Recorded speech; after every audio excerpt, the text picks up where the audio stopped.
Selamat bertemu kembali para siswa SMA MA, khususnya yang baru saja menghadapi KSN Fisika 2021 pada tanggal 3 Juni. Saya akan membuat lagi satu solusi dari soal yang saya dapatkan. Di sini saya kasih judul bandul fisis. Ya, bagaimana menentukan periode dari bandul fisis. Ini adalah part yang ketiga. Teori saya ketika Anda belajar gerak harmonik sederhana ya, ini ada di konsep dasar Olimpiade Fisika SMA, gerak harmonik sederhana ya, itu di part 2 kalau nggak salah, ya itu ada bandul fisis, ya seperti ini, ya. Jadi disebut bandul fisis, beda dengan bandul yang ada tali dan masanya, itu disebut bandul matematis, ya yang T2Pi akar L per G, itu bandul matematis. Jadi bandulnya hanya dianggap sebagai partikel dengan massa M, ukurannya diabaikan. Nah, kalau ukurannya tidak diabaikan disebut bandul fisis. Ya, bandul fisis itu adalah bandul yang berayun terhadap suatu poros. Jadi dia berayun, ayunnya ayunan rotasi. Ya, ayunan rotasi. Gitu ya, terhadap suatu poros, ada porosnya. Ya. Dan bendanya tidak bisa diabaikan, punya massa dan punya momen inersia. Nah, tentu kalau di partikel gaya pemulih, kalau di rotasi benda tegar adalah torsi pemulih, gitu ya, torsi pemulih. Nah, kalau di gerak lurus, percepatan pemulihnya itu omega kuadrat x, simpangan linear. Nah, kalau kita di rotasi, A itu jadi alfa, percepatan sudut, omega tetap, x perpindahan linear jadi perpindahan sudut. Jadi alfa itu kita jadi alfa pemulih itu adalah omega kuadrat theta. Nah, gitu ya. Nanti kita dapat gaya pemulih, torsi pemulih I omega kuadrat theta. Ya, seperti itu. Ya. Kemudian perhatikan lagi momen inersia itu diasumsikan terhadap poros massa. Ya, poros dari massa misalnya kalau kita cincin, berarti pusat cincin. Ya, itu pusat massanya. Itu yang didefinisikan. Untuk cincin tipis kita anggap silinder berongga, yaitu mr kuadrat. Poros biasanya tidak di situ, poros di suatu tempat. Ya, tentu nggak mungkin poros di sini kosong.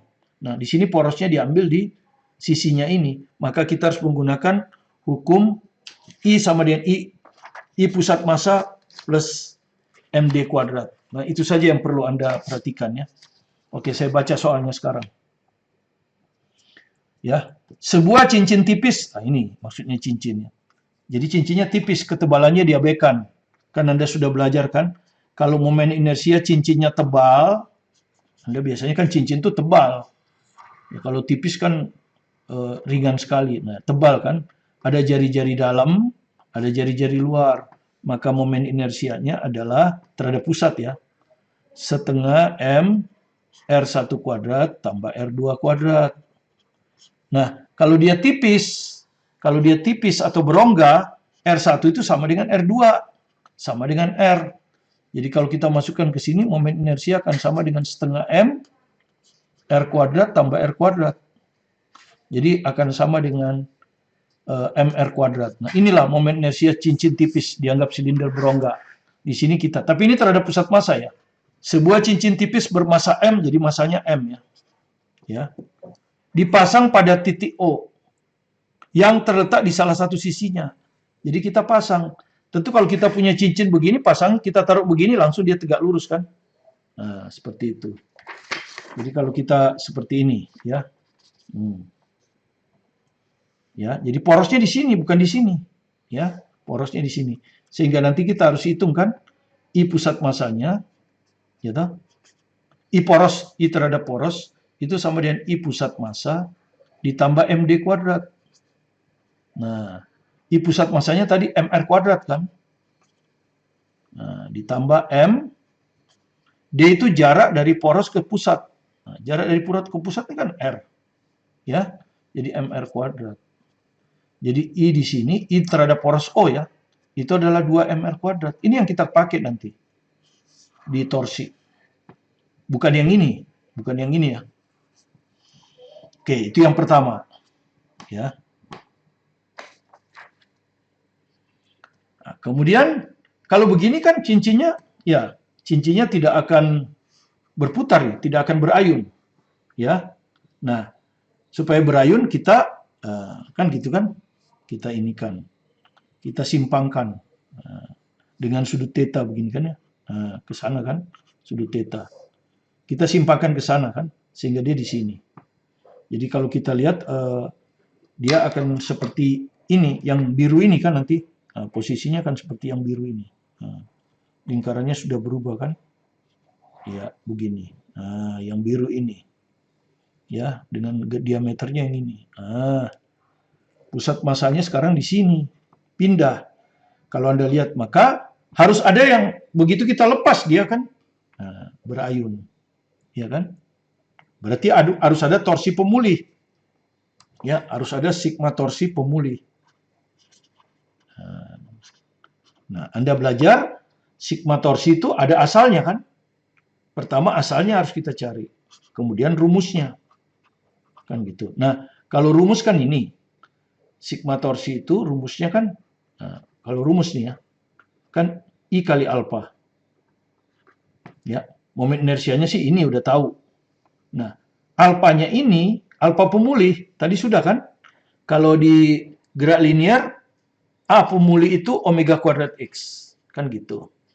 Nah, kalau di gerak rotasi, A itu alfa. Omega tetap X-nya itu sudut. Nah, begini. Jadi ini nanti akan sama dengan I0 omega kuadrat theta. Nggak usah pakai turunan-turunan lah ya. Inilah gaya pemulihnya. Nggak usah pakai tanda negatif. Kita positifkan aja. Ini. Ini adalah rumus. Nah, asalnya, Anda sudah tahu asalnya pasti gaya kali lengan momen. Ya toh? Pasti gaya kali lengan momen asalnya. Nah, gaya apa yang memulihkan? Adalah gaya yang tidak terletak pada poros. Ya, di sini satu-satunya cuma mg. Ya, cuma mg ini. Massa kali gravitasi. Hanya gaya inilah yang punya poros. Porosnya kemana? Ya, porosnya. Punya lengan. Lengan momen terhadap poros ya. L ini adalah lengan momen terhadap poros. Lengan torsi terhadap poros. Porosnya itu O. Bukan ini, P. O. Jadi Anda perhatikan, ini gaya mg, porosnya di sini. Kan diputar. Kan dia tidak berimpit tuh, jadi ada muter. Muternya ke sana kan. Ya, ini arah putarannya. Ini alfanya kan. Nah, lengan torsi itu adalah dari poros ditarik tegak lurus. Kan begini. Nah, ini kan kalau saya teruskan kan begini nih. Mg ini kalau saya teruskan kan begini. Ya. Dari poros tarik tegak lurus. Kan ini kan. Nah, ini kan sama aja dengan ini. Ya enggak? Nah, ini. Ini lengan torsinya.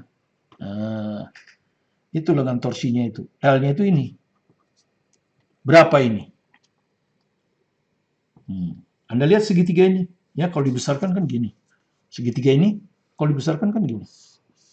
Nah, ini theta. Ini R ini kan. Jari-jari kan. Jarak ke sana R ini. Yang ini R, bukan yang ini ya. Ini R. L-nya yang ini L. Nah, ini hipotenusa, ini 90. L itu di depan theta. Jadi L ini jelas R sin theta. Nah, kan gitu L. Jadi lengan torsinya itu R sin theta. Jadi kalau gitu sigma torsi pemulih asalnya ya. Gayanya mg kan? Mg. Nih gayanya ini. Kali lengan torsinya ini nih, R sin theta. Terus untuk sudut theta kecil, sin ini mendekati theta. Karena kita urusannya bukan dengan sin theta tapi theta ya. Jadi sin theta ini mendekati theta, kalau theta ini kecil, biasanya lebih kecil dari 10 derajat. Ya, dalam radian, mgr theta. Sudah kita dapat sigma theta pemulihnya. Ya, ini sudah dapat asalnya. Sekarang rumusnya. Sigma atau rumus. Rumusnya yang ini. I0 omega kuadrat theta. Ya. I0 omega kuadrat theta. Gitu ya. Tinggal dimasukkan I0-nya. I0-nya berapa? 2 mr kuadrat. Ya. Tinggal dimasukkan I0-nya. 2 mr kuadrat. Ini I0. Ini tetap omega kuadrat theta. Nah, terus tinggal disamakan. Samakan aja, nanti omega kuadrat bisa dihitung. Kan begitu selalu prinsipnya ya.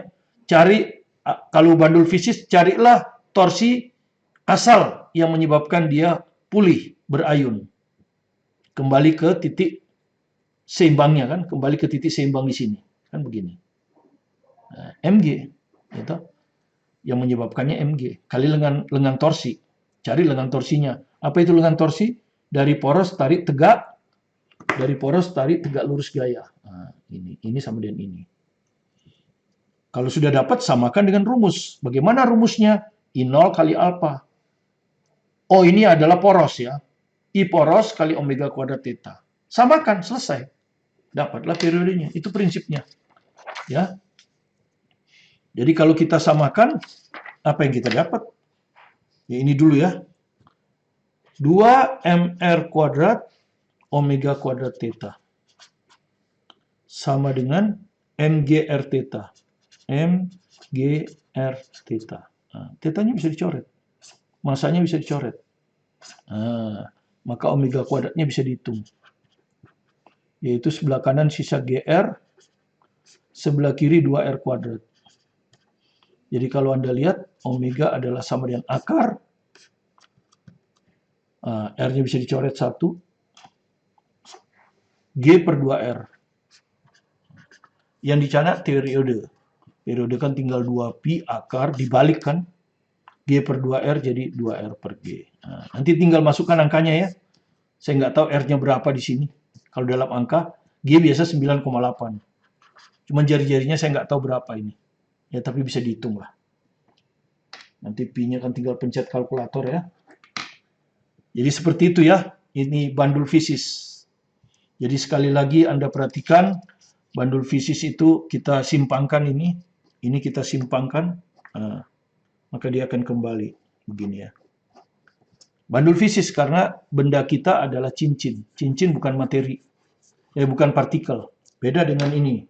Beda dengan biasanya kita begini kan. Terus kita simpangkan. Ini partikel ini. Gitu. Maka dia begini. Partikel. Ukurannya nggak ada. Yang ini yang rumusnya 2pi akar L per G kan. Asalkan kita satu acuan dengan dia. Kalau kita naik lift lain lagi kan. Itu ada di Anda bisa baca bagus di ini ya. Di sini ada 3 paket ini khusus untuk olimpiade. Ya, jadi Anda bisa pelajari di sini. Kalau gerak harmonik sederhana, gimana cara menghitung periodenya. Ya, sebetulnya kalau Anda kuasai ini, soal ini sudah Anda bisa sebetulnya. Ya, gerak harmonik sederhana. Ada 3 part. Coba Anda tonton ya. Tapi ini soalnya ada yang mudah, ada yang susah. Karena kita ambil dari soal-soal olimpiade yang sebelumnya, yang soalnya memang lebih sulit daripada yang sekarang. Kalau yang sekarang hanya pemahaman konsep dasar, back to basic, kembali ke pemahaman konsep dasar, bukan menghafal ya. Terima kasih Anda sudah berkunjung ke video pembelajaran kami. Jika Anda rasa ada manfaatnya, silakan di-subscribe. Tetap semangat belajar mandiri di rumah, berusaha keras untuk selalu belajar selama kita masih hidup. Apalagi kalau Anda masih muda, tempalah besi selama masih panas. Belajarlah sebanyak mungkin untuk mencapai sukses. Saya Martin Kanginan.